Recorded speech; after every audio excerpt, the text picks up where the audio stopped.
Halo rekan-rekan semua, gimana nih kabarnya? Semoga dalam keadaan sehat-sehat selalu ya. Oh ya, perkenalkan ini adalah podcast Ngobrol Hukum bareng SLC. Isinya apa sih? Nah, isinya itu kita ngobrol-ngobrol santai, ngobrolin tentang hukum, tentang keprofesian hukum atau isu-isu hukum terkini. Nah, untuk ngobrol-ngobrol kali ini kita kedatangan tamu yang istimewa, yakni seorang pengacara muda sekaligus dosen di UIN Raden Masyahid Surakarta, yakni Saudara Nur Solihin SHMH atau yang kerap dipanggil Mas Solihin.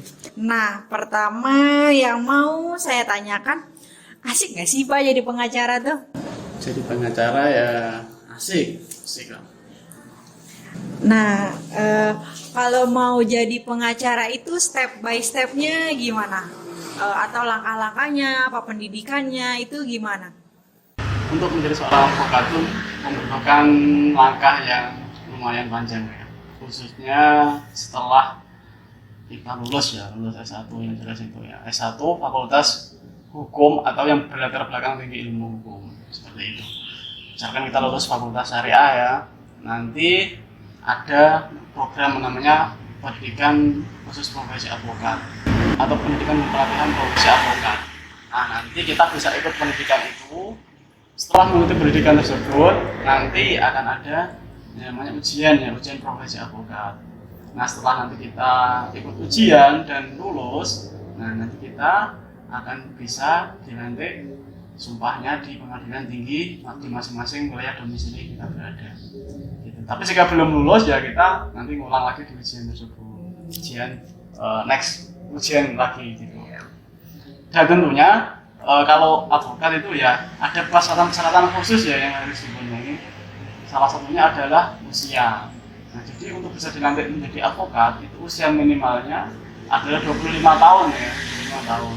Jadi ketika belum usia 25 tahun itu belum bisa dilantik advokat seperti itu. Jadi nanti untuk mencapai usia tersebut nanti sambil belajar atau magang-magang di kantor advokat atau di kantor lembaga bantuan hukum. Berarti lumayan struggling juga ya menuju menjadi advokat tuh. Iya, jalannya lumayan panjang ya, karena apa ya? Ini merupakan profesi penegak hukum dan kita harus memahami step by step ya. Karena yang kita pelajari itu bukan hanya hukum perdata saja, bukan hanya hukum pidana saja, bukan hanya tun saja, tapi semua kita dituntut untuk bisa ya.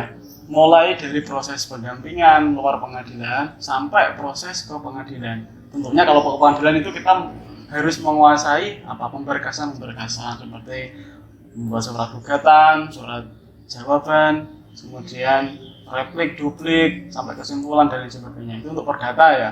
Kalau pidana kita harus bisa membuat eksepsi, kemudian pembuktian ya, kesimpulan, pledoi dan lain-lain. Seperti itu. Ya, yang jelas nanti di awal ya, nanti kita juga harus buat surat kuasa, itu jangan lupa ya. Karena di awal yang dipegang advokat itu adalah surat kuasa. Nah, untuk Mas Solihin sendiri itu spesialisasinya ngambil apa? Nah, kan ada yang advokat yang spesialisasinya di kepailitan atau enggak di pidana. Nah, Mas Solihin sendiri di spesialisasi apa nih? Kalau saya apa ya? Mungkin ya karena background pendidikan saya ya. Saya S1 Hukum Ekonomi Syariah, kemudian S2 juga Hukum Ekonomi Syariah ya. Mungkin saya lebih kliknya itu di sengketa-sengketa ekonomi syariah seperti itu ya. Misalkan tentang sengketa perbankan syariah, kemudian koperasi syariah ataupun badan usaha yang berbasis syariah seperti itu. Namun juga tidak menutup kemungkinan ya kita harus menguasai perkara-perkara yang lain. Baik itu perdata yang lain, baik itu PMH maupun investasi ataupun perkara pidana juga ya, kita juga harus menguasai seperti itu.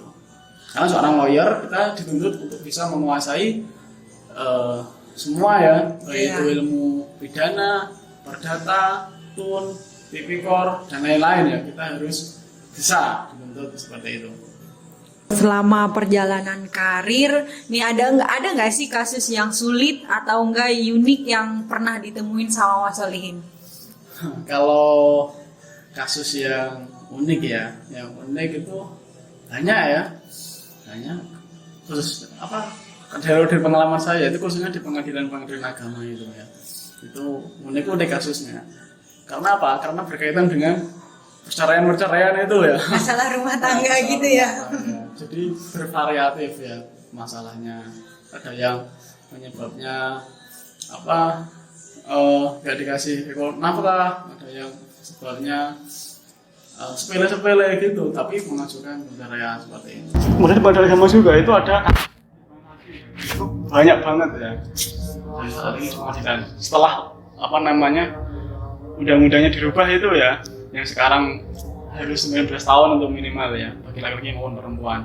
Itu sekarang tingkat dispensasi di pengadilan agama naik drastis, bisa dikatakan seperti itu. Banyak juga ya berarti kasus-kasus kayak semacam pengajuan dispen tuh lumayan tinggi ya di pengadilan. Iya, setelah dirubahnya undang-undang ya tentang pernikahan, perkawinan ya, yang dulu usia 18 tahun bagi laki-laki dan 16 tahun bagi perempuan, sekarang dirubah menjadi 19 tahun semua ya bagi laki-laki dan perempuan. Itu mempengaruhi angka dispensasi nikah di pengadilan agama. Usianya dinaikin, tingkat permohonannya juga makin naik. Iya, tingkat permohonannya juga semakin naik ya. Jadi ya mungkin bagus lah upaya dari pemerintah ya. Pemerintah ingin supaya masyarakatnya tidak menikah di usia yang masih kecil atau masih muda, usia dini ya. Kemudian dengan dinaikkan itu supaya masyarakat lebih siap untuk pernikahan. Namun tidak menutup kemungkinan ya masyarakat itu juga banyak yang mengajukan dispensasi seperti itu. Nah, untuk masalah kasus nih, kedepannya Mas Solihin sendiri pengen gak sih nanganin kasus apa gitu? Sometimes nih aku pengen dapetin kasus ini atau nanganin kasus ini, dan kenapa? Kalau pengen ya, keinginan ya, mungkin saya lebih ingin ke perkara-perkara yang berkaitan dengan perusahaan seperti itu ya. Misalkan perkara industrial, kemudian tipikor, pajak dan lain seperti itu ya. Karena apa? Karena itu tadi ya, kita pengen belajar menangani perkara-perkara yang belum pernah ditangani seperti kepalitan seperti itu juga. Berarti emang pengennya di bidang kayak perusahaan gitu, ekonomi gitu ya? Mungkin karena background pendidikan saya di ekonomi ya. Sangat mempengaruhi ya. Sangat tidak langsung agak mempengaruhi ya. Walaupun dalam praktik di lapangan juga kita sering menangani perkara-perkara tentang keluarga, tentang pidana seperti itu. Nah, kalau misalkan nih red card atau honornya seorang pengacara tuh berapa sih kira-kira, kisaran berapa? Kalau honor atau fee itu tidak ada ketentuan ya, tidak ada aturan yang mengatur secara khusus tentang besarnya biaya atau fee pengacara ya. Itu ditentukan berdasarkan kesepakatan antara advokat dengan klien seperti itu. Jadi biasanya ukurannya itu tergantung dari tingkat mudah atau rumitnya perkara. Kemudian tingkat kemampuan klien ini kategori mampu atau miskin seperti itu. Berarti disesuaikan ya, apakah berarti semakin susah kasusnya semakin rumit, semakin tinggi juga ininya ya, fee-nya. Iya, seperti itu. Soalnya ya nggak semua perkara itu mudah, ada yang effortnya lebih. Yang lebih mendalam. Iya.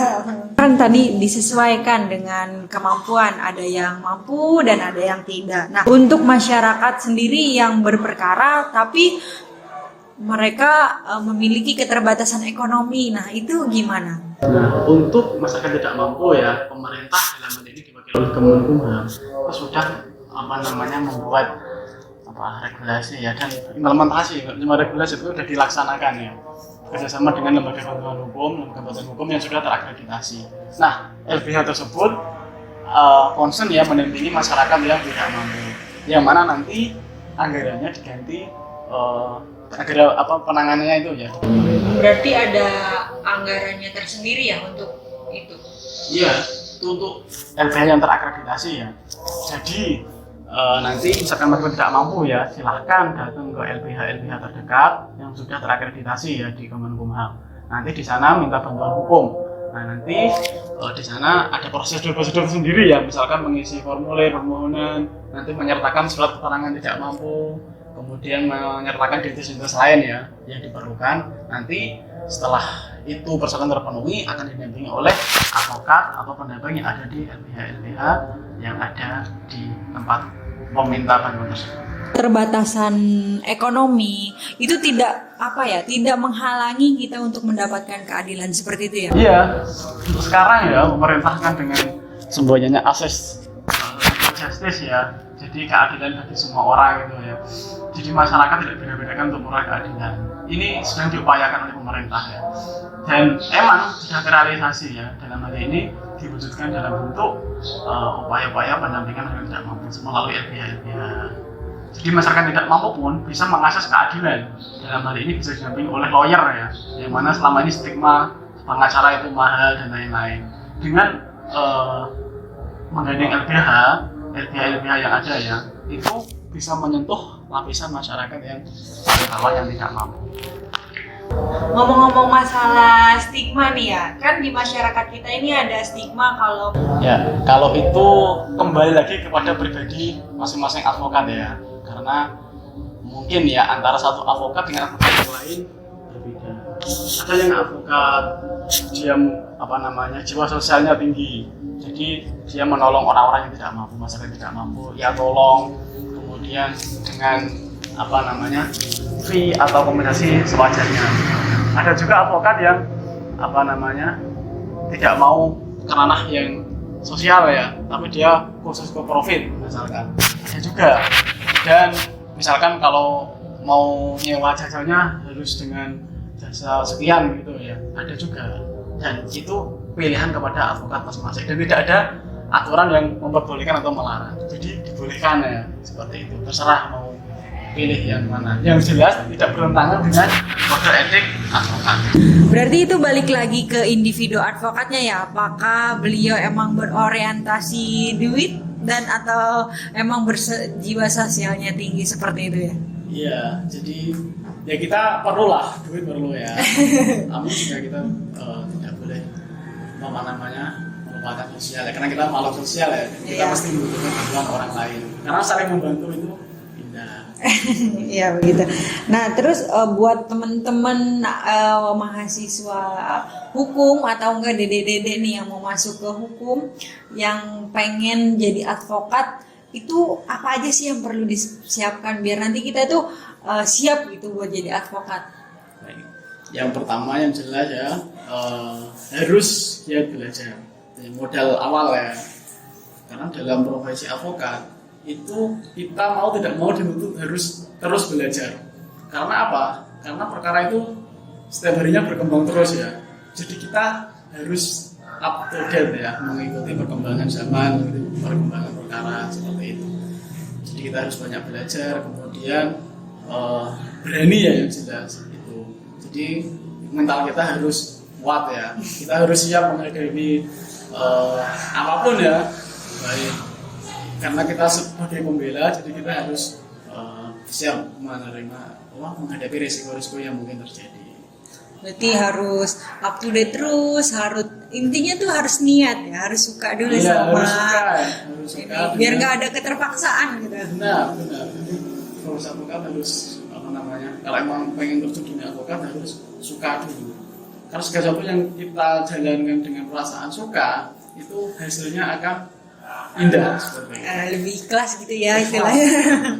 Nah gitu ya teman-teman, terima kasih yang udah mendengarkan obrolan hukum bareng SLC kali ini. Semoga ilmu dari Mas Solihin bermanfaat. Terima kasih ya Mas Solihin sudah bersedia hadir di obrolan hukum bareng SLC kali ini. Terima kasih semuanya, sekian, sampai jumpa.